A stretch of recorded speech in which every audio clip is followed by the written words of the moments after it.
Humura Burundi est un magazine qui sert de pont entre les Burundais en exil et ceux restés au pays à travers des informations bien fouillées concernant tous les domaines de la vie du pays. Le magazine Humura Burundi est diffusé sur le web via le site de la RPA www.rpa.bi. Humura Burundi. Vendredi 12 avril 2019, bienvenue auditeurs et auditrices de la RPA à ce magazine Humura Burundi dont voici les principales articulations. La jalousie et la sorcellerie font des ravages dans la région naturelle du Wuyogoma. 6 personnes sont déjà mortes en moins d'une semaine. Le vice-président du parti CNDD-FDD Amatongo userait de sa position pour exercer des pressions et menaces à l'endroit de la population locale, des persécutions qui vont jusqu'à l'emprisonnement abusif. Dans ce magazine, nous vous parlerons également des grognes des habitants de la zone Kamenge qui s'insurgent contre des amendes illégales infligées à toute personne qui ne dispose pas de la carte d'électeur. Voilà pour le sommaire.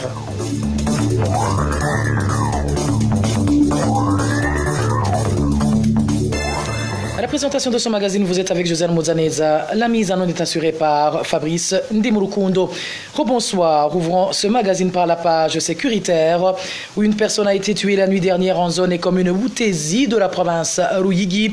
Un meurtre commis à coups de machette. La victime est une femme. Le commanditaire présumé de cet assassinat est une autre femme qui a accusé la victime d'entretenir des relations extra-conjugales avec son mari. Les détails avec Balthazar Mibour. Elle s'appelait Jeanne Daishimie, la jeune femme tuée la nuit dernière. Cette fille mère dormait avec son enfant dans leur chambre lorsqu'un groupe de jazz s'y est introduit. On a entendu des bruits. On pensait au tonnerre d'une part et d'autre part, on se disait que c'était l'explosion d'une grenade. La source explique que c'était difficile d'identifier l'objet utilisé pour attaquer cette femme. Elle avait une profonde blessure au niveau de la tête. On aurait dit une blessure par balle. D'autres disaient que c'était une blessure par machette. Et d'autres encore parlaient d'un éclat de grenade. La police est intervenue et a tenté de secourir la victime agonisante. Jeanne Daishimie mourra finalement une fois à l'hôpital. Une femme est suspectée d'être derrière cette mort. Nous soupçonnons une femme qui l'accusait souvent de sortir avec son mari. C'est une femme très jalouse. Elle ne veut jamais voir une autre femme à côté de son mari. Pour le moment, la femme soupçonnée est dans les mains de la police pour des raisons d'enquête.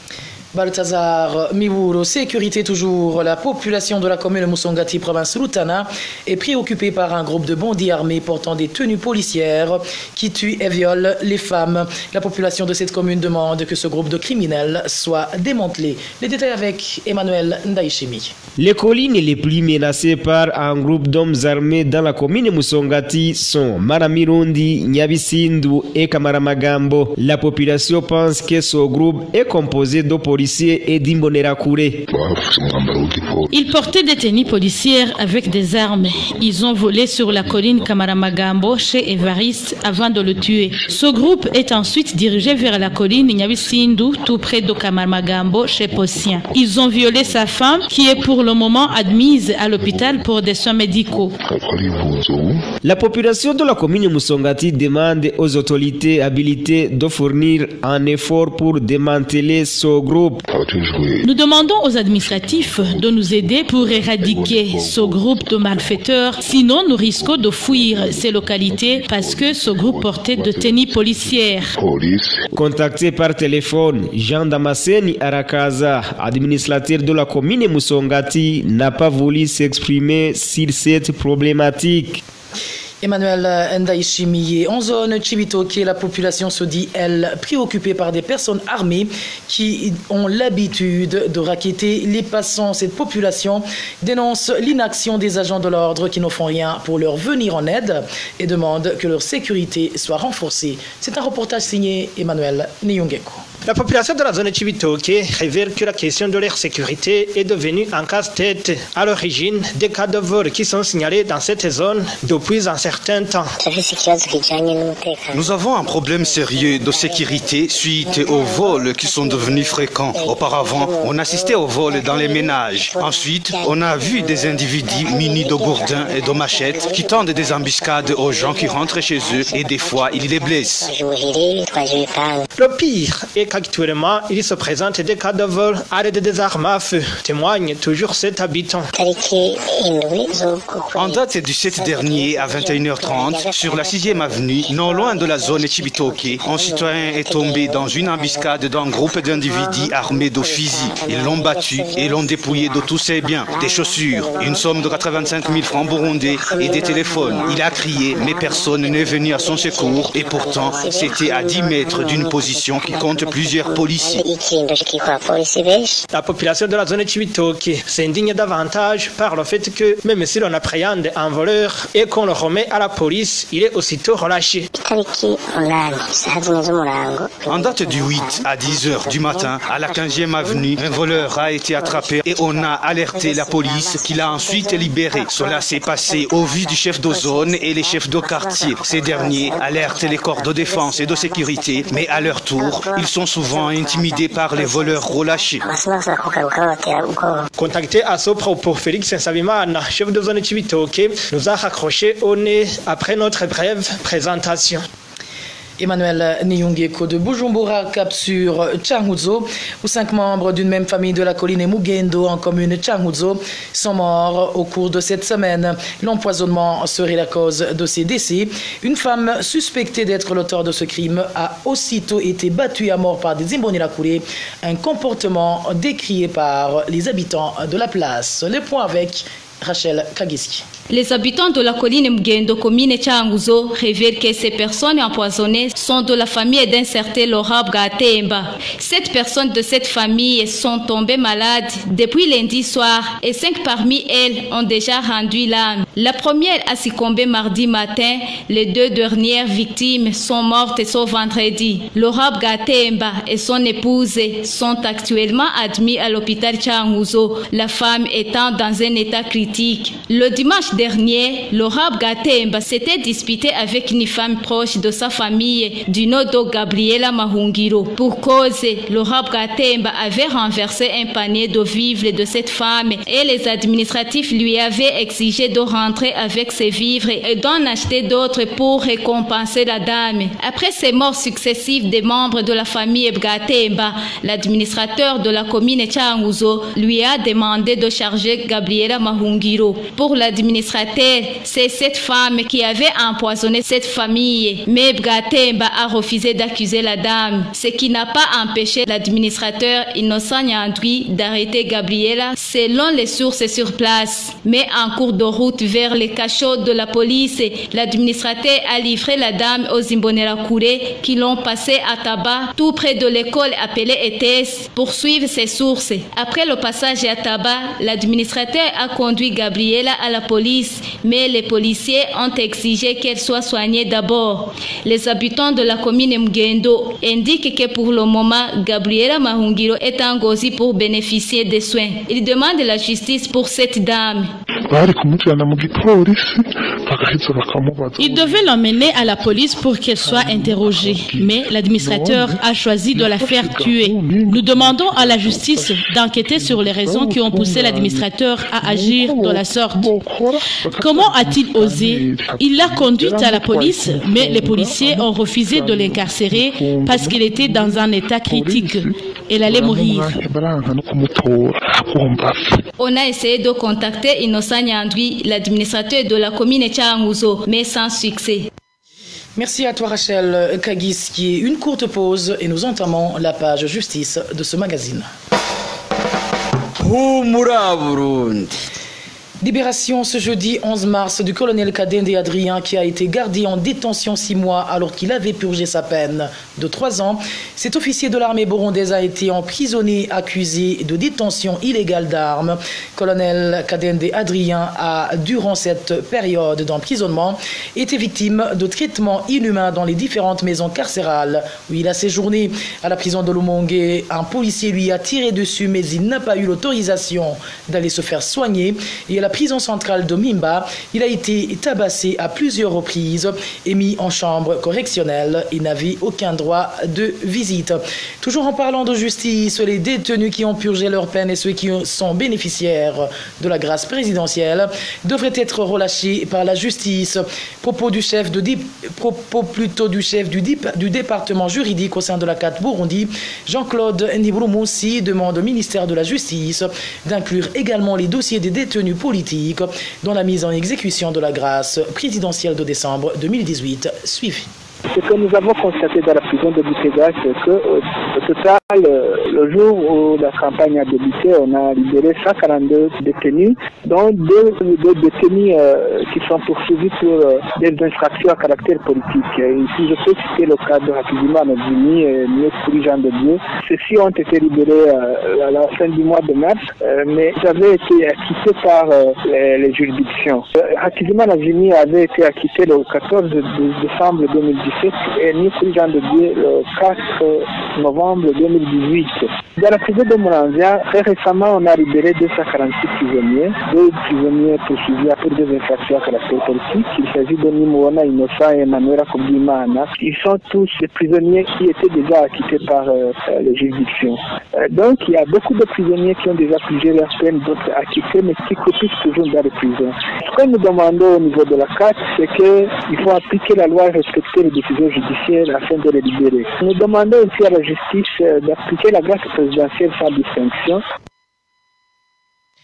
C'était Jean-Claude Ndiburumunsi, chef du département juridique au sein de la CAT Burundi. Et la population de la commune Matongo en province Kayanza dénonce les menaces et persécutions lui infligées par le vice-président du parti CNDD-FDD dans cette province. Certains des citoyens sont emprisonnés injustement, d'autres encore ont fui la commune suite à la violence dont use cette autorité. Le point avec Vicky Chris Nineritz. Ce vice-président du parti CNDD-FDD dans la province Kayanza, qui est reproché de menacer et de persécuter la population dans la commune Matongo, est connu sous le nom de Mathieu Badzira. Selon les témoignages des habitants de cette commune, cette autorité du parti au pouvoir CNDD-FDD fait emprisonner injustement celui qui veut sans s'inquiéter de rien. Bon, l'injustice, c'est une injustice notoire que subit sans toutefois commettre des fautes. Mes amis ont pris l'orage pour perdre monsieur Badzira Mathieu, qui fait tout, qui torture et qui manipule la justice et manipule aussi la police. Les services de l'enseignement viennent se prendre sans motif et sans mandat d'arrêt. Illustratif, c'est ce monsieur Nimouana Eli qui a été arrêté chez son domicile et un autre enseignant aussi qui a été arrêté. Il est au prison central de Mimba. Pris de 10 ménages ont fui le pays à cause de ce monsieur. Ces habitants de la commune Matongo révèlent également que ce vice-président du parti au pouvoir les torture au vu et au su des gens qui étaient censés de les protéger. Il collabore avec la documentation nationale. Il est le pion de monsieur l'honorable Gérard Ndabirabe. Les responsables ne peuvent le dénoncer pour crainte d'être limogé ou d'être niqué. Parce que si on ne croupisse pas des Valois, qui ne peut pas vivre à Matongo aisément. Ces habitants de Matongo appellent à la justice et à la police dans cette province à se ressaisir et faire leur travail conformément à la loi. Que la justice fait faire des enquêtes à ce monsieur Badzira Mathieu et que la police nationale et l'administration aussi protègent tous les habitants ou bien traitent les habitants comme mes pieds d'égalité. Nous avons essayé de joindre Mathieu Badzira et les autorités de la commune Matongo, mais sans succès. Humura Burundi. Vous écoutez toujours le magazine Humura Burundi. Pour ceux qui viennent de nous capter, je vous rappelle que vous pouvez retrouver l'intégralité de ce magazine sur le site web de la RPA, le www.rpa.bi ou à travers nos différents comptes Twitter, SoundCloud et YouTube. En page gouvernance, l'on parle de grogne chez les habitants de la zone Kamenge en mairie de Bujumbura. Pour cause, depuis un certain temps, la présentation de la carte d'électeur est une obligation pour bénéficier de n'importe quel service administratif au bureau de la zone. À défaut de la carte, on est frappé d'une amende forfaitaire. Des fois, les jeunes Imbonerakure du parti au pouvoir s'improvisent dans les rues pour exiger aux passants d'exhiber leur carte. C'est un reportage signé Marie-Ange Irakoze. Les habitants de la zone Kamenge qui n'ont pas de carte d'électeur sont frappés d'amende depuis plus d'un mois. Pour le moment, comme l'indique notre source à Kamenge, ces habitants ne sont pas servis lorsqu'ils se rendent au bureau de la zone. Si on va chercher un document administratif au bureau de la zone ou de la commune sans montrer la carte d'électeur et le reçu de contribution aux élections de 2020, on ne bénéficie d'aucun service. Ce qui est triste, selon ces habitants de Kamenge, c'est que même s'ils paient cette amende, ils ne bénéficient d'aucune pièce justificative. Selon nos sources, les Imbonerakure s'improvisent souvent dans les rues pour demander la carte d'électeur et le reçu de contribution aux élections de 2020. On ne donne ni quittance ni reçu pour le paiement de cette amende. Je l'ai vu moi-même, le chef du quartier et son fils obliger toute personne qui n'a pas cette carte à payer une amende. Je l'ai observé aussi en zone Kinama lorsque j'allais au marché pour acheter quelques matériels. Ils s'improvisaient dans les rues pour demander cette carte. À défaut de la carte d'électeur, on te force de payer une amende de 10 000 francs. La RPA a contacté Jeanne Nakiteretse, chef de zone Kinama, et nous a répondu qu'elle n'a aucune information sur cela. Quant à Espérance Hakizimana, chef de zone Kamenge, on n'a pas pu la joindre. Marie-Ange Irakoudzi, avant de clore ce magazine parlant éducation, le personnel enseignant s'indigne de la décision de la ministre de l'Éducation, de la formation technique et professionnelle, leur recommandant de contribuer une somme de 18 500 francs burundais pour l'achat d'un uniforme qui sera porté lors de la fête internationale du travail et des travailleurs, célébrée le 1er mai pour ces enseignants. Cette décision de la ministre Janvier Ndirahisha est intransigeante vu les conditions de vie difficiles auxquelles ils font face, en plus d'autres contributions intempestives dont ils sont toujours victimes. Le point avec Onésime Dushimagidze. Dans le cadre de la préparation de la fête internationale du travail et des travailleurs qui sera célébrée le 1er mai, la ministre de l'Éducation, Janvier Ndirahisha, recommande à chaque fonctionnaire du secteur de l'éducation de contribuer une somme de 18 500 francs burundais pour l'achat d'un pagne qui sera porté lors du défilé à l'occasion de la dite fête. Pour certains enseignants de la province de Ngozi, cette décision de la ministre Janvier Ndirahisha est intransigeante vu les conditions de vie difficiles auxquelles ils font face. Nous avons été étonnés et frustrés par cette décision de la ministre de l'Éducation, une décision qui vient s'ajouter aux autres mesures contraignantes dont nous sommes souvent victimes. Demander à un enseignant de contribuer à raison de 18 500 francs burundais pour l'achat d'un uniforme qui sera porté lors de la fête du 1er mai, en plus des retraits sur salaire de 5 000 francs chaque mois pour les élections, sans oublier d'autres contributions collectées par les DPI et qui sont déposées au cabinet de la ministre pour être versées comme contribution du ministère aux élections, c'est en quelque sorte se moquer des conditions de vie difficiles dans lesquelles nous sommes. Pour les enseignants de la province de Gitega, ces contributions intempestives montrent combien les responsables du ministère de l'Éducation ne se soucient point de la situation d'extrême pauvreté à laquelle font face ces enseignants. Ils sont mieux salariés et ils ne pensent pas aux gens qui perçoivent de maigres salaires. C'est vraiment malheureux de vivre dans un pays où les dirigeants n'ont aucun souci pour le petit peuple. Il y a un mois, certains fonctionnaires de l'État ont été contraints d'acheter des pagnes pour la fête internationale du 8 mars. Maintenant, ils sont obligés de contribuer pour l'achat d'uniformes pour la fête du 1er mai, des contributions qui s'ajoutent aux cotisations forcées pour les élections. Merci à toi, Onésime Dushimagidze. C'est sur ce reportage que nous mettons enfin au magazine Humura Burundi de ce vendredi 12 avril 2019. Merci à vous tous qui nous avez tenu compagnie. Merci à toute l'équipe rédactionnelle qui m'a aidé à collecter toutes ces informations. Merci également à Fabrice Ndimurukundo qui en assuré la mise en onde. Au micro, vous étiez avec Josiane Mozaneza. Un bon début de week-end à tous.